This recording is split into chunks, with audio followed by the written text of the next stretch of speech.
Hey, what is going on, ladies and gentlemen? My name is Rayge, and we are back today to break down Marvel Strike Force's newest blog post here, right before Halloween, actually, featuring the new Annihilation Raid Omega update here. So, remember, guys, this was kind of the original game plan when they first initiated these raids and executed them, but for whatever reason, they had to tweak some things behind the scenes. So, the Omega version of these raids were never released, but now it does look like they've done some fine-tuning. It is actually going to feature some of the new immortal weapons as well, and not a requirement in the meantime, but on the highest difficulties it is the expectation to have them built, giving us another reason to obviously have these this team and these characters ready to go here for chapter 3. So let's get into it.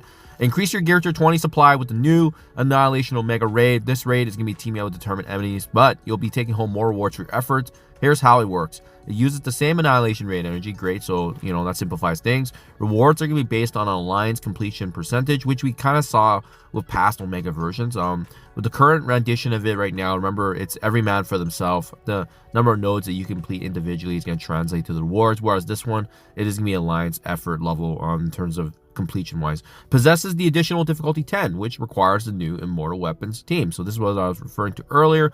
Each strike team also only features 6 lanes. So the nice thing about this is that it's not going to be everyone having their own lane. There's going to be back to that teamwork status again, where you can go in and out. And you know, it's nice because it gives more flexibility for folks, right? Sometimes there's just some players that aren't able to log in every 24 hours to do raids, and even when they do, there might not be enough attacks for them to finish what they need to do, right? So it just gives a little bit more flexibility to everyone around, which is huge. Mega mission checklist.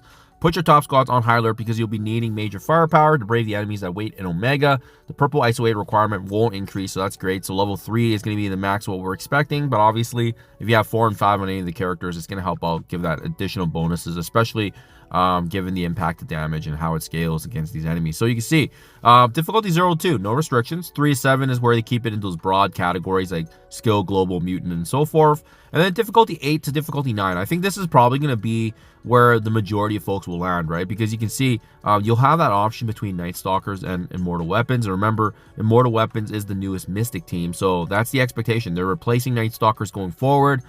So that's why you have that listed as the options there. And then finally on difficulty 10, and this is where the most competitive raid alliances will probably focus their attention to, is that you can only use Immortal Weapons there.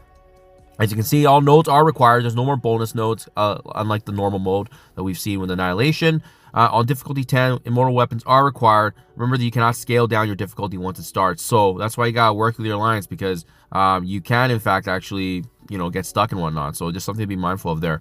Annihilation 2 raid updates. Also heading your way are a couple of minor updates to the current version. So the Mystic node is going to be moving to the end of the lane right before bonus modes. Okay, good stuff. The Night Stalker missions are now allowing the immortal trait, so that's pretty cool. So you're starting to build them up already. You can actually use them, but again, they are completely optional for Annihilation 2. So don't worry if you don't have unlocked them yet. This update allows you to deploy this powerful new team when you're ready. So that's really, really cool. So this is the revised version of the current one that we have. Remember, they have those optional nodes. So not much has changed outside of the expectation that, like they said earlier, they've actually shifted a couple of nodes over. In addition to that, the Immortal Weapons or Night Stalkers now being at that node 6 mark. I think before it was like node 1 or node 2, like somewhere earlier on, I remember. Yeah, so something to be mindful of there, but there's still the 2 optional nodes right there. All right, and then finally, obviously we were curious when this would go live. It looks like it's just roughly a week. So November 7th at 1 p.m. Pacific, that is when the expectation of this launch will be. So it's going to be interesting to see what the rewards look like compared to, especially the normal mode. We'll have to do that assessment whether or not it's even worth it. They said there's going to be more. So this is, ideally, this is the hope to help folks actually get more gear to 20 pieces for Age of X and ultimately unlock Xavier, but as well, an opportunity to get more of these resources just to bring up your characters to the max, especially given if they're your favorite or you want to outcompete folks in arena and so forth, or PvP setting. You know the drill. So there you guys have it. Happy Halloween today, by the way. Annihilation Raid Omega update. So there you guys have it. Do let me know down in the comments below. Are you guys a fan? Are you not? How are you doing right now in the current raids that you're doing with your alliance right now? I'd love to hear back. Thank you for your time as always, and I'll catch you guys in the next one.